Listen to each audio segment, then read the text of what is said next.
सुप्रभात। RDJPS virtual class में आपका स्वागत है।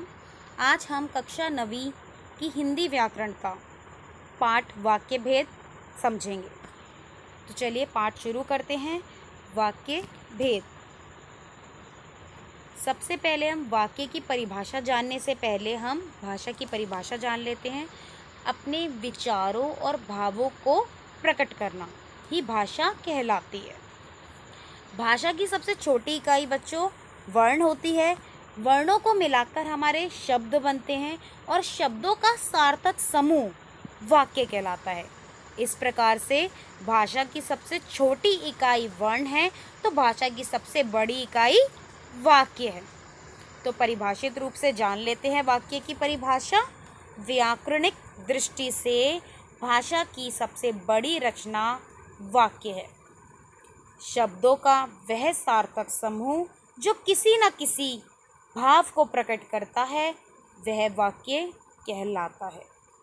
पर ऐसा नहीं है बच्चों कि शब्दों का समूह मात्र वाक्य नहीं होता। ऐसा नहीं है कि शब्दों के समूह को हमने लिख दिया और क्या वो वाक्य बन गया। नहीं। अब यहाँ आप देख रहे हैं, जैसे कि उदाहरण के तौर पे मैंने यहाँ दे रखा है राम, मोहन, श्याम, सोहन, गीता। क्या ये आपको वाक्य नज़र आ रहा है? नहीं, ये हमने शब्दों को मिलाकर समीप करके लिख दिया। क्या ये वाक्य है? नहीं, क्योंकि इसमें किस चीज़ की कमी है? भाव की। ठीक है, भाव क्या होते हैं? हमारी बात दूसरों तक पहुंचाना, जो इसमें नज़र नहीं आ रहा। इससे सिर्फ आपको शब्द नज़र आ रहे हैं, सिर्फ संज्ञा नज़र आ रही है, राम, मोहन, श्याम, सोहन, गीता। लेकिन ये वाक्य नहीं कहला सकता क्योंकि ये शब्द है ना। तो हम इसे समझते हैं और अच्छे से, यह एक शब्द समूह होकर भी वाक्य नहीं है, क्योंकि यह ना तो किसी भाव को प्रकट करता है और ना ही किसी अर्थ की प्रतीति कराता है।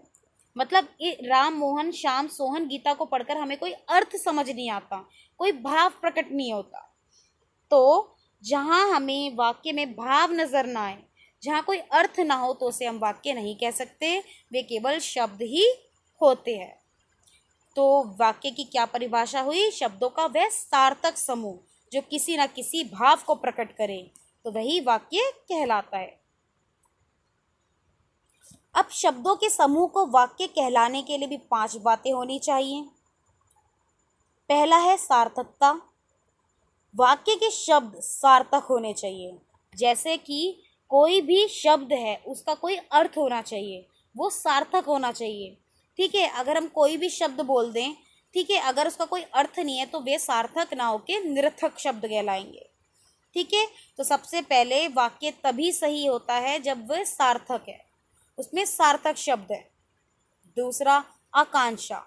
वाक्य इस प्रकार का होना चाहिए कि उसे सुनकर भाव समझने की आकांक्षा ना रहे, अर्थात पूरा भाव प्रकट हो जाना चाहिए।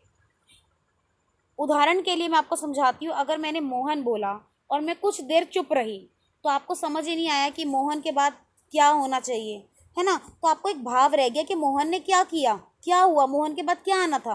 तो आकांक्षा थी ना आप में जानने की कि क्या मोहन के बाद क्या है, क्या शब्द आएगा।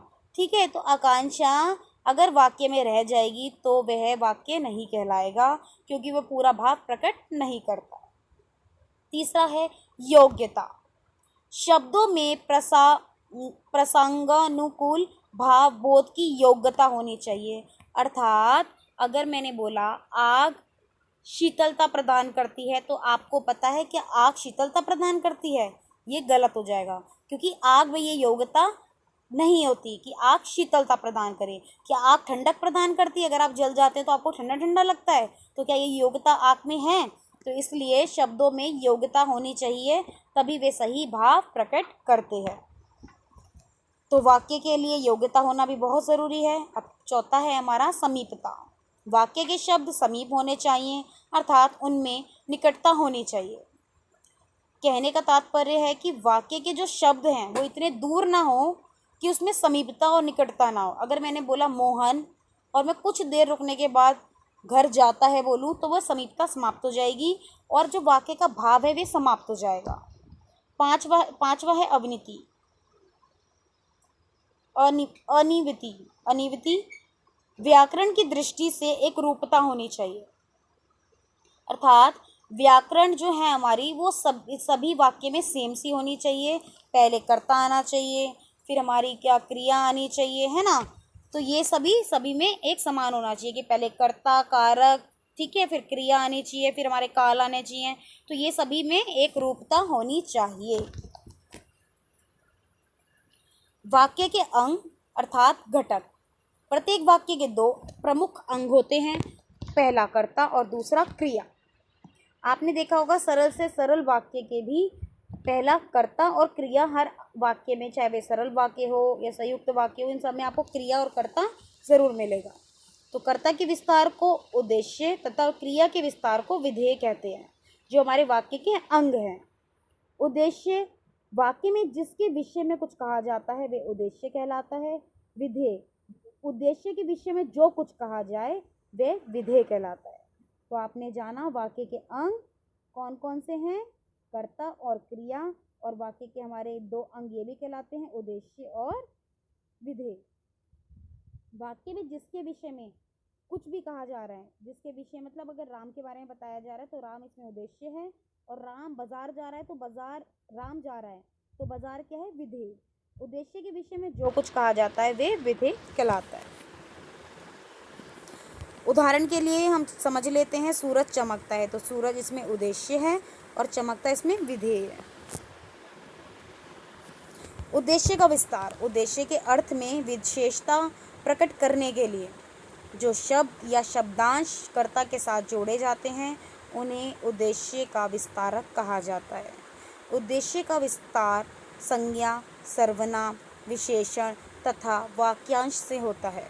जैसे मेहनती व्यक्ति सदैव सफल होते हैं, तो इसमें मेहनती क्या है, विशेषण, व्यक्ति की आपकी संज्ञा, सदैव सफल होते हैं, ठीक है।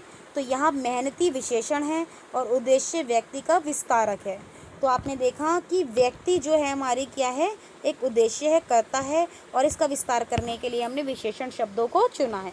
तो मेहनती क्या कर रहा है, व्यक्ति जो हमारा कर्ता है उसका विस्तार कर रहा है, तो इसलिए उद्देश्य का विस्तारक कौन कौन से शब्द करते हैं, संज्ञा, सर्वनाम, विशेषण और वाक्यांश। ऐसी विधेय का विस्तार, जो शब्द विधेय के अर्थ में विशेषता बताने का कार्य करते हैं उन्हें विधेय के विस्तारक कहते हैं।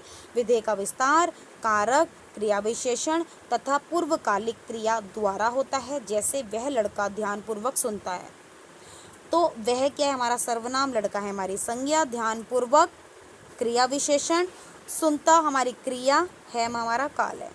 तो यहाँ सुनता है विधेय का ध्यानपूर्वक विस्तारक है।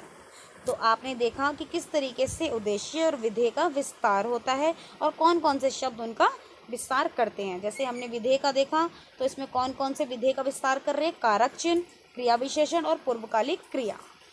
तो आशा करती हूँ अभी आपको वाक्य भेद से संबंधित इतनी जानकारी आपके समझ आई होगी। धन्यवाद।